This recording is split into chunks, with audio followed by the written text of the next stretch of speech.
সন্ধেবেলার চায়ের সাথে ঝটপট করে কিছু বানিয়ে নিতে চাইলে এই রেসিপিটি ট্রাই করে দেখতে পারো। এই রেসিপিটি বাড়িতে থাকা কয়েকটা জিনিস দিয়ে তৈরি হয়ে যাবে। বানানো যতটা সহজ, খেতেও দারুণ টেস্টি হয়। আর এই রেসিপিটি বাচ্চাদের তো ভীষণই পছন্দ হবে। আজকের রেসিপির পুরো ভিডিওটা দেখার অনুরোধ রইল বন্ধুরা। এই রেসিপিটি বাইরে থেকে হবে ভীষণ ক্রিস্পি আর ভেতর থেকে হবে সফট।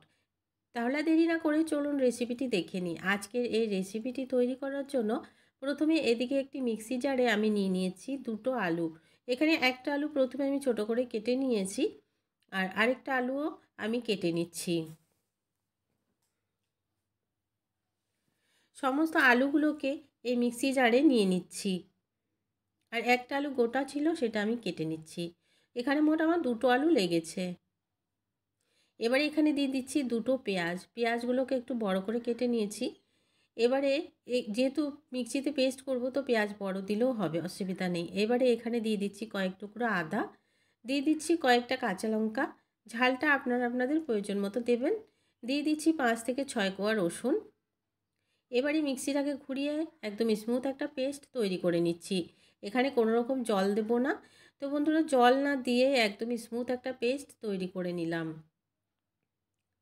দেখুন, এখানে কিন্তু সমস্ত কিছু খুব ভালোভাবে পেস্ট হয়ে গেছে, আর কোনো কিছুই গোটা নেই।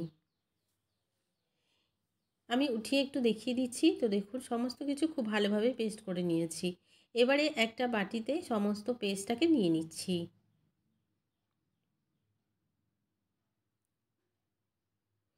একটা বাটিতে সমস্ত পেস্টটাকে আমি নিয়ে নিলাম। এবারে এখানে কিছু মশলা দিয়ে দেবো। দিয়ে দিচ্ছি পরিমাণ মতো লবণ, দিয়ে দিচ্ছি হাফ চামচ ধনে গুঁড়ো, হাফ চামচ কাশ্মীরি লাল লঙ্কার গুঁড়ো, হাফ চামচ হলুদের গুঁড়ো, আর দিয়ে দিচ্ছি একদমই কম পরিমাণে গোটা জিরা। হাফ চামচ থেকেও কম দিতে হবে গোটা জিরাটা। আর দিয়ে দিলাম হাফ চামচ আমচুর পাউডার, আর দিয়ে দিচ্ছি বেশ খানিকটা কাসুরি মেথি। আপনারা চাইলে এখানে আমচুর পাউডারের জায়গায় চাট মশলাও দিতে পারেন। এবারে এখানে আমচুর পাউডারটা দিয়ে খুব ভালো করে এই সমস্ত জিনিসগুলোকে একটু মিশিয়ে নিতে হবে। খুব ভালো করে সমস্ত কিছুকে একটু মিশিয়ে নিলাম। এবারে আমি এখানে দিয়ে দিচ্ছি এক কাপ, আরও হাফ কাপ থেকে একটু কম, ওয়ান থার্ড কাপ আমি এখানে দিয়ে দিচ্ছি সুজি। আর সুজিটা এখানে কিন্তু একদমই মিহি যে সুজিটা আছে সেটা নিয়ে নিতে হবে। এখানে বড় যে সুজিটা আছে সেটা নিলে হবে না। আর দিয়ে দিচ্ছি এখানে 3 থেকে 4 চামচ মতো আটা। সুজিটা আমি আগেও আবারও বলছি বন্ধুরা, সুজিটা কিন্তু একদমই মিহি নিতে হবে।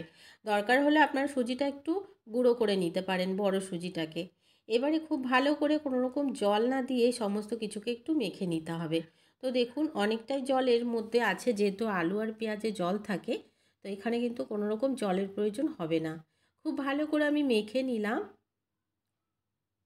তো দেখুন, খুব ভালোভাবে মেখে নেওয়া হয়ে গেছে, ঠিক এরকমই সফট তৈরি হবে। এবারে আমি ঢাকা দিয়ে রেখে দেবো 10 মিনিটের জন্য।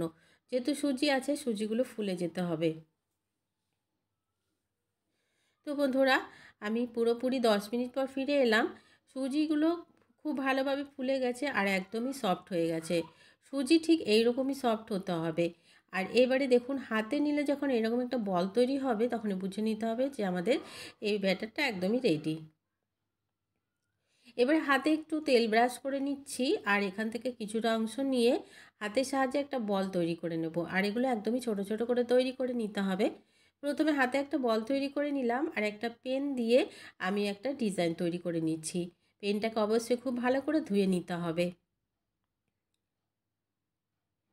পেন দিয়ে আমি খুব ভালো করে একটা মাঝখানটাতে ছিদ্র করে একটা ডিজাইন করে নিচ্ছি। আপনারা আপনাদের পছন্দ মতো করে নেবেন। একটা রেডি করে নিলাম, আরও একটা ঠিক এইভাবে করে রেডি করে দেখিয়ে দিচ্ছি। আবারও কিছুটা অংশ আমি ডো নিয়ে নিলাম, আর পেন দিয়ে আবারও আমি একটা ডিজাইন তৈরি করে নিচ্ছি। তো বন্ধুরা, এভাবে করে সবগুলো তৈরি করে নেব একই একই ডিজাইনে। বেশ খানিকটা আমি তৈরি করে নিলাম। এবারে এদিকে তেল বসিয়ে দিচ্ছি।